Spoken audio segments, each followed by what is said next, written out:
So si Attorney Bukoy, who is the, more senior, kumbaga, he has a law office, law partner din po siya. Siyang managing partner ng Bukoy, Poblador and Associates. Okay? Ang specialization, kung hindi ako nagkakamali, ng kanilang law firm ay intellectual property. Si Attorney Bukoy graduated from the University of the Philippines with a degree in political science in 1980 and in UP also, UP College of Law in 1984. You will find that Attorney Michael Poa is also a graduate of the University of the Philippines. So, naging miyembro siya ng Mabini, ng Free Legal Assistance Group.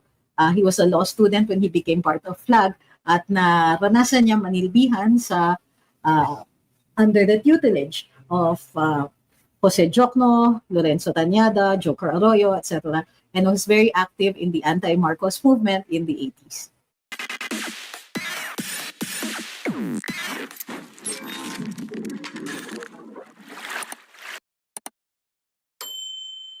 Ang topic po natin ngayon ay yung contrasting styles ng dalawang spokespersons, both the defense and the prosecution for the impeachment of the Vice President Inday Sara Duterte.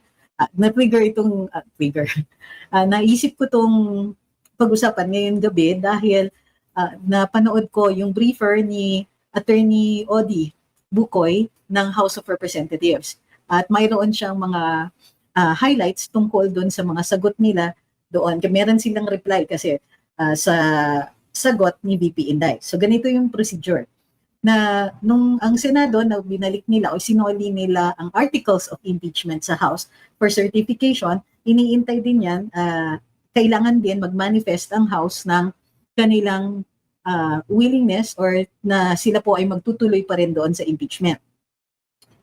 Nag-certify na po sila sa articles of impeachment pero hindi pa rin po sila nag-manifest tungkol sa pagtutuloy ng impeachment in the 20th Congress. Ito ay dahil it is still the 19th Congress at ang magsasabi po noon ay yung 20th Congress. However, dahil pinadala ng kopya ng articles of impeachment si Vice President Inday Sara, siya po ay sumagot. Ito nga po yung answer ad cautelam at mayroon din, kumbaga, she has submitted to the jurisdiction of the impeachment court. Okay. So bago tayo magpatuloy, wag po natin kakalimutan, like, share, follow, and subscribe. Okay? Wag po rin natin kakalimutan, you may send, okay na active na sa Facebook yung pagpadala ng stars and so on. And nagpapasalamat po kami parati sa lahat po ng tumutulong sa atin dito. Hi kay Mrs. Reed, kay Solid Duterte supporter, kay Rozel's dad, Kiara, Francisca, Anime by John, Francine, etc.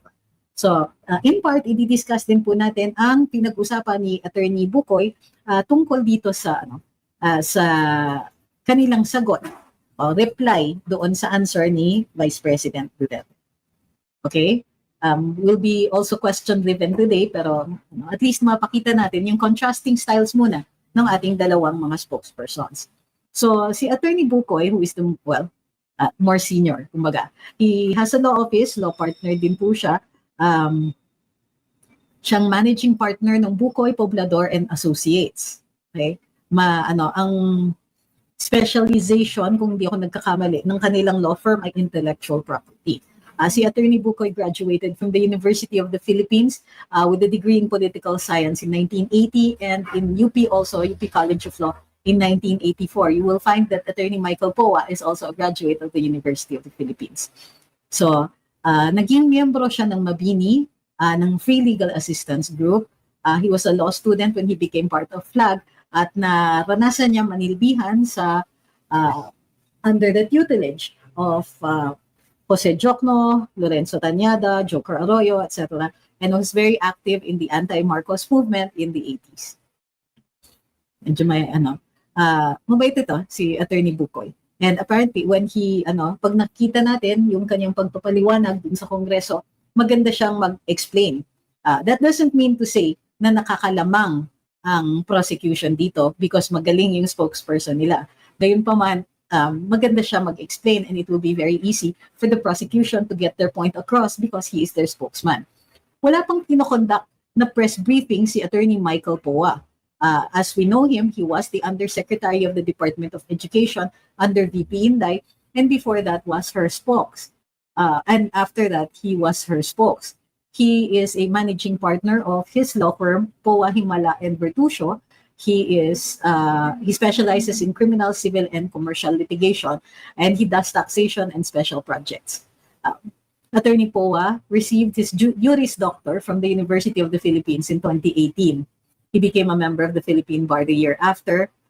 His bachelor's degree was obtained from Flinders University in Adelaide, South Australia. His degree is in Creative Arts and Italian Studies. Okay? Also with honors, the same with Attorney Bukoy. So unfortunately, hindi natin masyado mako-compare ang styles talaga nila in the impeachment case. However, Attorney Poa is not this is not the first time that he is being spokesperson to the Vice President, having done this job while the Vice President was still Secretary of Education.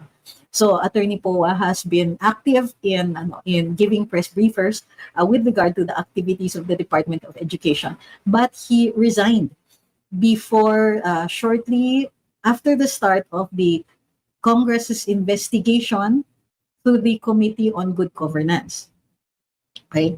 But he did agree to give testimony. Ngayon, tinanong kahapon sa press briefing ni Attorney Bukoy if it will make a difference, kung makakaapekto ang participation ni Attorney Michael Poa doon sa congressional investigation with the fact that he is now the spokesperson. Ayon dun sa isang reporter, may possibility pa. Ayon dun sa sagot ni Attorney Bukoy, it will affect it because there's a possibility that in future cases, Attorney Poa may be named. Ang personal opinion, it's a stretch. Pero ito po yung sinasabi ni Attorney Bukoy. Means that he might be named as defendant or as a co-accused if ever any cases ay magbunga doon sa investigasyon ng Committee on Good Governance. More on that, nag-announce si Ombudsman na hindi mapapatulan. In other words, they cannot take cognizance of the case of the Vice President filed by the Congress, particularly the Committee on Good Governance, because she is undergoing impeachment. And the Ombudsman, based on the jurisprudence we checked, is actually correct. May issue kasi talaga that an impeachable officer should not have to suffer multiple charges while he or she is undergoing impeachment. And so, correctly, the Ombudsman says that the case will ultimately be dismissed because it was filed while the Vice President is undergoing impeachment. Okay. In the meantime, we can touch a little bit on what Attorney Bukoy said about the defenses of the Vice President. Okay? Meron siyang maliit na maikling spiel on the highlights. So I transcribed his press conference. So if you don't mind, babasahin ko po ang sinabi niya tungkol dito sa sa kanilang sagot. Sabi niya,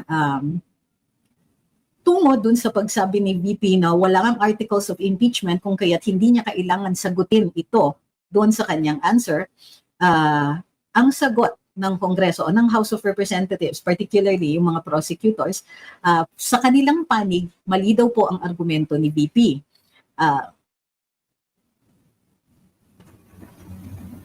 Basically sa kanila, yung articles of impeachment na tinanggap ng House ay naisoli na po nila to the Senate dahil nag-file na po sila ng kanilang certification. And the copy that the Vice President has is an exact copy anyway of those articles. Pangalawa, sabi daw ni VP ay she was deprived of due process.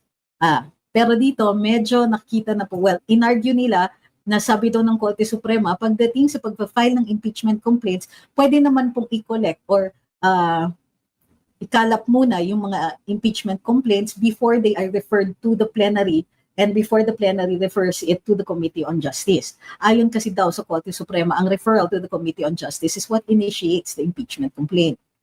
And pagka they take cognizance of it, hindi na po maaari na tumanggap ng complaint after that. Ito ang pinaka-contention at mukhang ito po ang paglalabanan ng dalawang partido unang-una pa lang sa impeachment proceedings. Dahil nasa panig ni VP Inday, sinasabi nila, dahil may 4 na impeachment complaints at yung 3 doon ay inupuan ng House SecGen, yung late na po na pinadala ang ni-refer ng SecGen at ng Speaker of the House to the plenary and the plenary to the Committee on Justice. At ito po ay nag-initiate na ng isang impeachment proceeding na sinasabi ng saligang batas, hindi pwedeng more than one. So, ang gaya ng sinasabi natin dati, yung tatlo posibleng ikinalap, ikinolekta, pagkatapos yung kanilang treated as a single complaint. But you cannot treat the fourth complaint as being part of those three complaints. So, yun po ang magiging nakikita natin ang emerging issue ngayon doon sa impeachment. We will discuss more of what Attorney Bukoy said when we see a copy na of the answer of the Vice President. Hindi po nila ito nilalabas at tingin namin ito ay strategiya ng depensa na later on na magko-conduct ng press briefings and so on kapag nag-umpisa na ang 20th Congress, kapag the Senate takes cognizance of it. Because I agree, if this is the strategy, hindi mo ilalabas lahat ng baraha mo even to the public yet. You do not bring out all of these in order to make sure that yung kalaban ninyo will not be able to rile up the crowd yet. Kumbaga, try to, mag-attempt sila kumuha ng kakampi doon sa publiko. Further, kasi the reason they cannot do that is because medyo technical yung mga arguments dito. They refer to Supreme Court decisions that will take some doing in order to break it down for the public. So even if Attorney Bukoy continues to do his press briefings, there certainly are some, kung babasihin ko dun sa dalawang press conferences that he had already conducted, the media seems to have only a very basic understanding of what he is saying. He's very good, but the cases that he is trying to discuss do require some doing to break it down.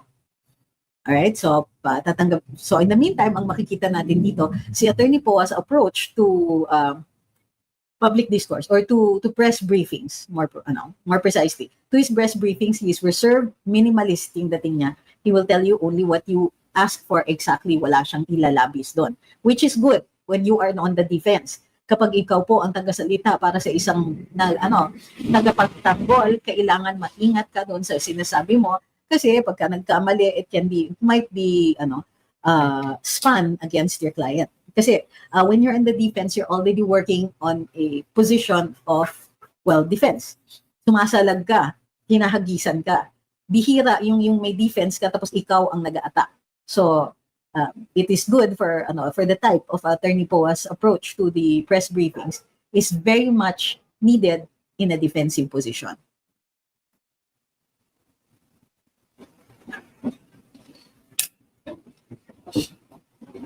Okay, so let's take your questions. Magandang gabi po. Hi, Ma'am Grace. Hi kay Junie, thank you very much po. Kay JPAS0770. Kay Max Rodrigazo. Ma'am Ieda, hi po. Dapat naman, sabi niya, sobra-sobra ng ginagawa nila kay VP.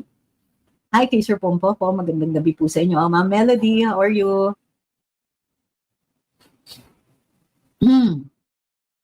Thank you, Ma'am Judith, Ma'am Ieda, kay Armand Cerveracal. Ma'am Melody uli, maraming salamat po. Kay Judith Gonzalez, and Isobel Rachel. Okay? So, huwag pong kakalimutan, please tap the likes. Okay, patuloy na tayo. Sabi ni Guts, I watched your guesting in Politico Talks. I'm so amazed how brilliant you handled it. Nakakatuwa yung sinabi ng isang guest about Bongo na wala pang Chinese na nananalo as president. I really didn't think that I could actually agree with that. Sabi ni Ma'am Estrella, where are the cats? All asleep, but I assure you they'll be by in a little while.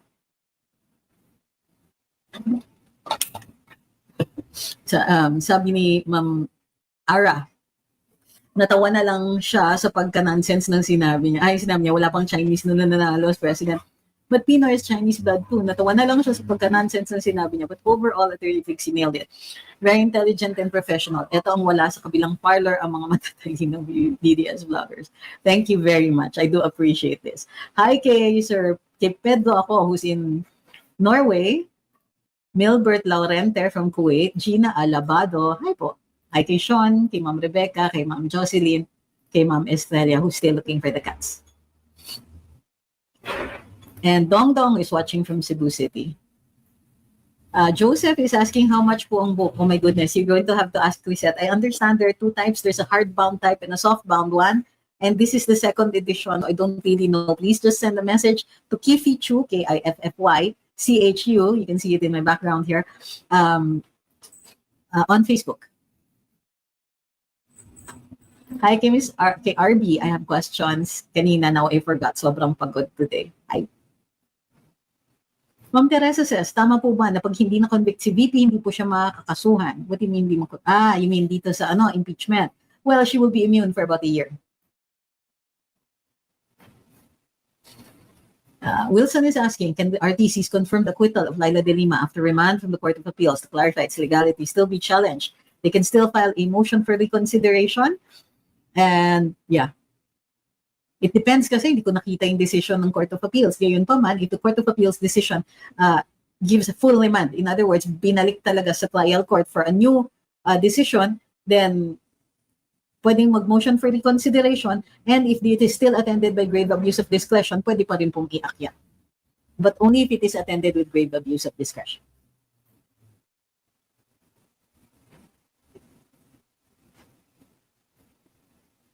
Sabi ni Junior Gabiala, ang 80-80 nga ng congressman, gumigis sa sarili niyang batas sa impeachment file. Is certification enough of the articles of impeachment? That was all that the Senate required, certification.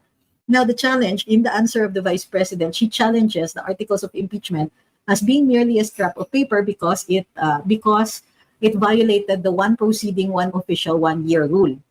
So in order for this to receive the due process, there'll be a trial, but there'll be a hearing conducted on those issues in order to join the issues. Right? So katulad din ng sinabi ni Attorney Bukoy, there might still be a pre-trial. Sa pre-trial, they're going to join the issues, meaning ililist nila kung ano yung issues na kailangan ilitis. At isa doon sa ang threshold question is whether or not the 20th Congress Senate Impeachment Court has jurisdiction. So that one will need to be argued in a hearing before the Senate Impeachment Court.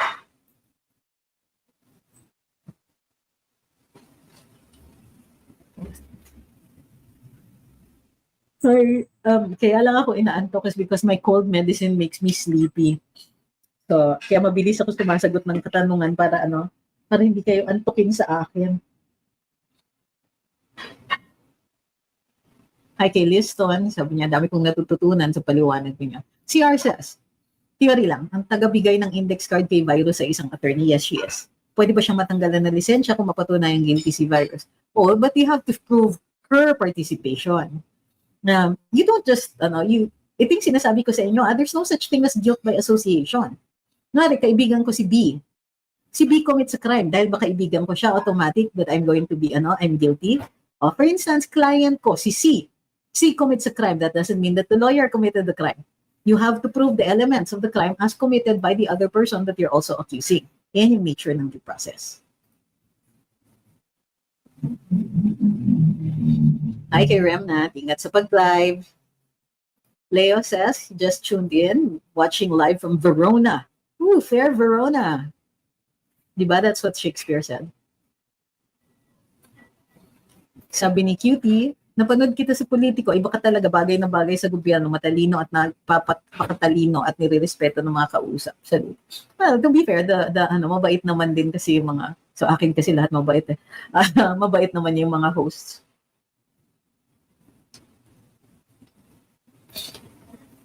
If she wins the trial or it is dismissed, can she be reinstated as VP? She was never removed. She is the vice president. Impeachment, that's why I keep telling you, she was impeached, and impeachment means she is charged, not removed.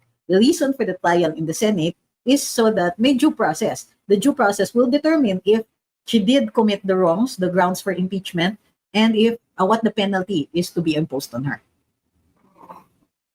So she doesn't need to be reinstated. She was never removed.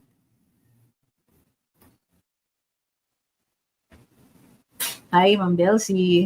Si Leo says, meron ako salamat PRD book na bili ko kay Sir Joseph Fernandez. So, good.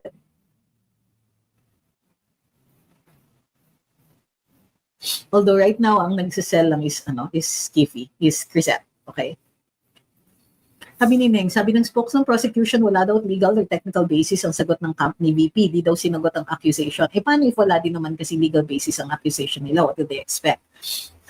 Okay. Ang assessment ni Attorney Bukoy is that, kasi sabi ni VP Inday, wala siyang sasagutin dahil, particularly dun sa Article 4, it does not have a statement of ultimate facts. Ang sabi naman ni Attorney Bukoy, yung sagot mo, mali. Ang sinasabi mo, mali yan pero hindi ka nag-explain. In all of the articles of impeachment, ang sagot daw ni VP Inday is, dininay niya, pero she should have provided an affirmative defense, according to Attorney Bukoy. But it is also okay for the Vice President to simply deny that, and then later on, kung may pre-trial, join the issues there, and then they will provide their evidence and their defenses. Because the impeachment proceedings, although it is sui generis, can be akin to a criminal case where it is really the burden of the prosecution to prove, and hindi nila kailangan to mount any kind of defense at all if the prosecution does not fulfill its burden of evidence.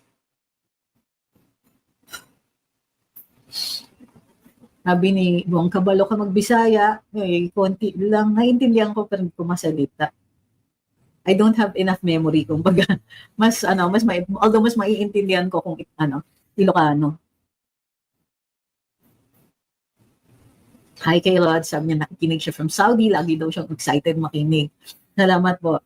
Now, there will come a time then baka kasi I might be going back to school, so there will be weeks and weeks na mag-upload lang tayo ng ating yung lecture part, and then magla-live tayo for the question and answer. Kasi nga may I have 2 classes in the coming semester, this starting August.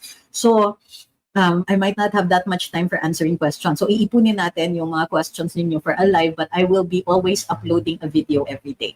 Okay, that's just for when I have classes. Just for one sem.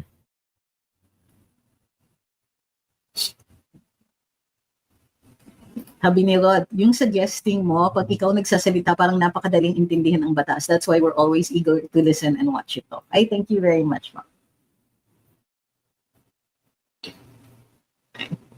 Wait lang. Meron kasi akong notes.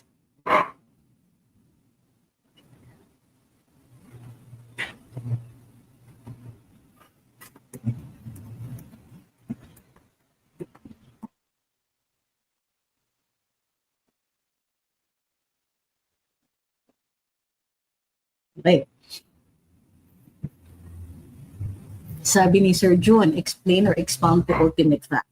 Okay. Akala mo madali yung tanong mo, ha? Do you understand that you're asking me to expound that's on something that could be explained in a legal brief? Okay. So I just want you to know the value of what you're hearing here. Okay. What are ultimate facts?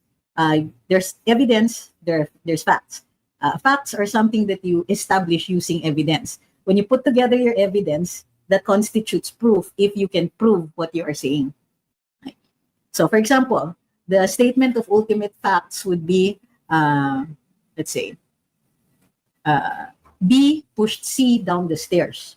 Okay. What is your evidentiary support? You have an eyewitness account. The eyewitness saw B follow C into the stairwell. Okay. Then later on, there is CCTV of C rolling down the stairs and B leaving the stairwell. So far, circumstantial, no direct evidence, but if you put them all together with the eyewitness accounts and then the CCTV footage, the consistent injuries, etc., previous altercation between B and C, if you put all of these evidentiary support together, they will form an ultimate fact. It is the conclusion of your evidence. Now, if you are the complainant, your statement of ultimate facts should comprise what is called the cause of action. What is a cause of action? A cause of action means that there is an act, there's a right, there's an obligation to ensure that right, and the act violated that right. So, kailangan masabi ninyo, okay, let's say C has the right to life, the right to bodily integrity, and so on. B violated that right by pushing C down the stairs. In a civil case, it can be a violation of a contract, etc., and so on. Now, in criminal cases, you have to state the elements of the crime. So, what are the elements of the crime? So, for example, violation of Article 187 of the Revised Penal Code, offering false evidence knowingly. Right? So you offer false evidence in a legal proceeding, whether it's in court or a Senate investigation, you know that it is false, you offer it anyway. Okay, so you have to, your ultimate facts must relate to those elements. Okay, it's not that easy to understand, but there it is. Those are your ultimate facts. If there is now, particularly for Article 4 of the impeachment complaint, the prosecution did not assert how the Vice President, if I'm not mistaken, let me double check lang yung fourth article of impeachment.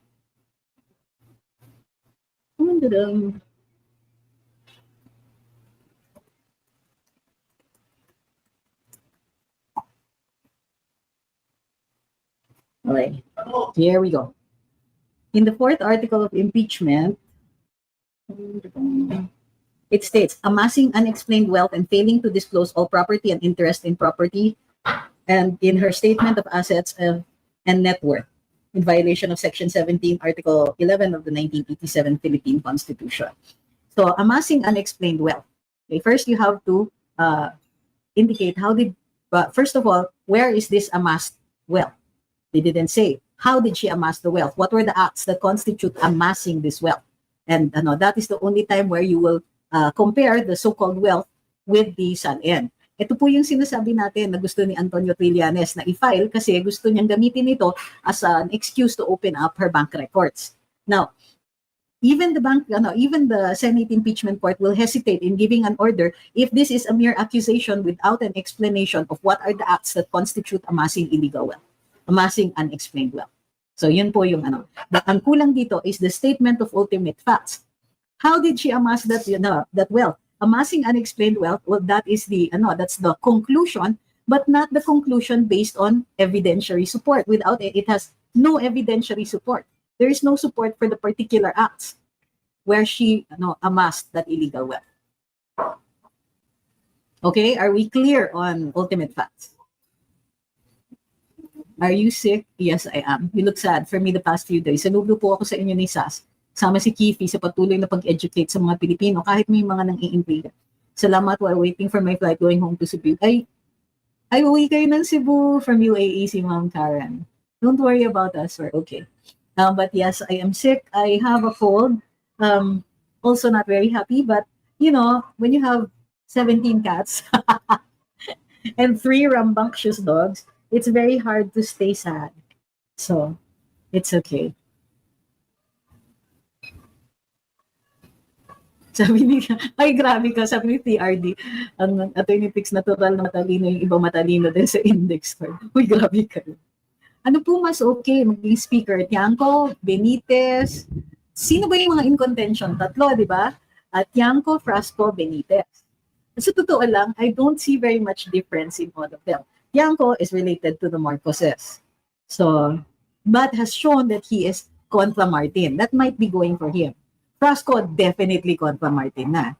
Benitez, hindi tayo sure because si Benitez is the bet of the First Lady. Now, I don't want to diss the First Lady, but her record of choosing officials has not been very good. Of course, BBM also not very good yung kanyang record, pero nakakaangat siya ng konti. So, and I'm saying that despite the fact that I know in the back of my head, biased ka! Because I was one of the choices, di ba?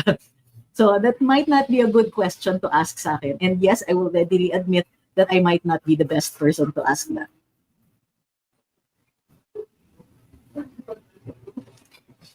Sabi ni March, magsasaka po pala si Risa, tanim witness. Totoo po ba? Nakakatatlo ng witnesses siyang nag-recant. Oo, I'm trying to remember what the first one was. Number 2 was formally, number 3 is this one. Hindi po ba siya magkaka-penalty o makakasuhan? Well, kailangan mo patunayan nga yung elements ng Article 187. So, kailangan mo nang imbestigahan.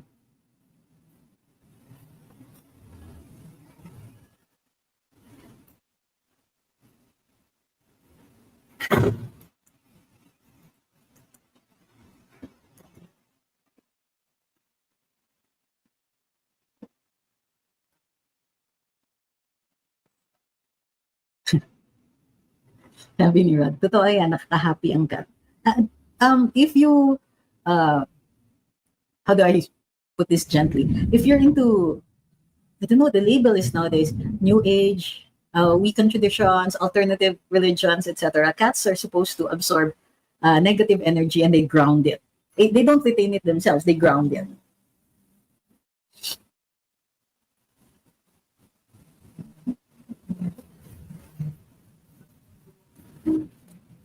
Karen says, if hypothetically we can go back in time and it's March 11 again, tapos sa Davao umuwi si PRD, you think the Baweños will not let Tore take him at isakay siya sa plane? Tanong ko lang, kasi the way ICC handles this pre-trial seems unjust. How can the pre-trial continue kung kidnapping yung simula? Tapos parang the way things are going, fishing expedition, pag-gathering witnesses and ebidensya. Sa akin kasi, hello, pre-trial lang, inaresto na nila kagad. Although, the pre-trial chamber does have the power to issue or to recommend an arrest warrant. Parang naiinis din lang ako na they got him this soon. Hindi pa nga kompleto yung case build-up ng prosecution.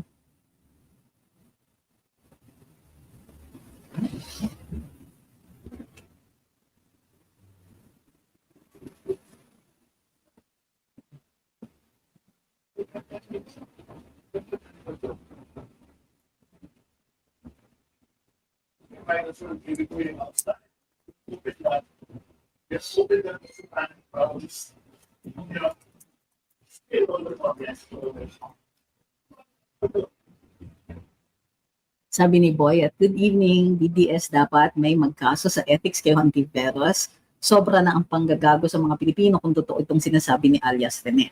Let's wait, kasi syempre sa ngayon, it's still a video. Hintayin po natin yung kanyang sworn statement. Because I'm pretty sure that he won't just, alam naman magpasabog lang siya online, di ba? Ipa-follow up yan.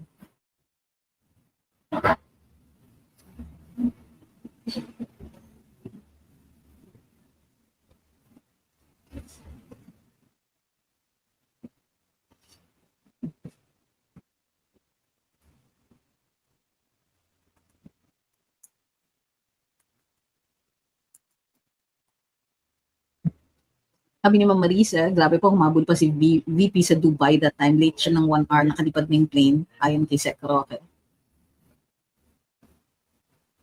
Sabi ni Leon, after winning 12 in the senatorial race, why Sen Aimee went unheard and dead silent?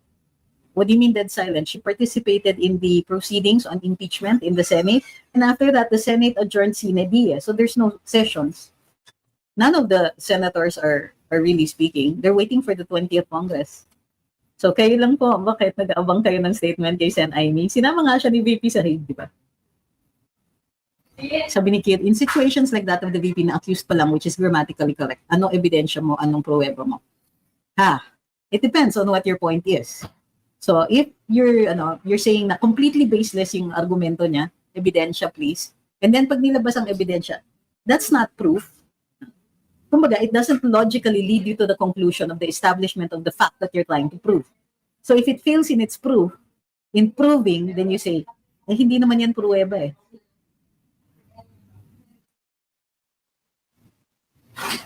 Sabi ni Ma'am Elenita, sobrang nakakadismaya ang gobyerno ni Marcos. Parang walang alam gawin, puro VP Sara or FPRD ang kanilang atake, lalo na yung mga tagapagsalita nila halatang halata. Ay, Sabi ni Casey, ano po take niyo sa sinabi ni Sen Gatchalian na dapat kasuhan si alias Rene dahil binaboy daw ang Senado? So what about kay Risa na nagtanim witness? Isa pa yan. Pero I think premature po yung sinasabi ni Senator Gatchalian kasi right now, yung sinasabi ni alias Rene is a video. Wala pa yung sworn statement. And while a sworn statement can be to follow, it's premature for Senator Gatchalian right now to say na dapat siyang kasuhan. For several reasons. Number one is that the Senate has adjourned sine die and the 20th Congress has not yet started. Tapos, of course, there is no crime yet because the only sworn statement, for there to be perjury, there has to be 2 sworn statements and 2 lies. Kailangan magkasalungat yon. Right now, there's only 1 sworn statement and yung kasalungat niya is not a sworn statement. So,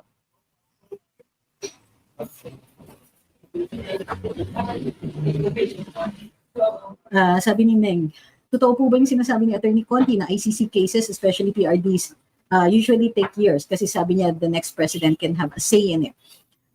Yes, that is true. If it reaches trial, yes, it's true. Sometimes umaabot nga po ng dekada dun pa lang sa pre-trial. So, 7 years sa pre-trial. Possible. Yes. Ngayon ko lang naiintindihan kung bakit ang daming nagsasabing uuwi na, nakauwi na, sana makauwi na. When he left, yung iyak ko ibang level kasi I knew even then that there's a possibility na matagalan ito.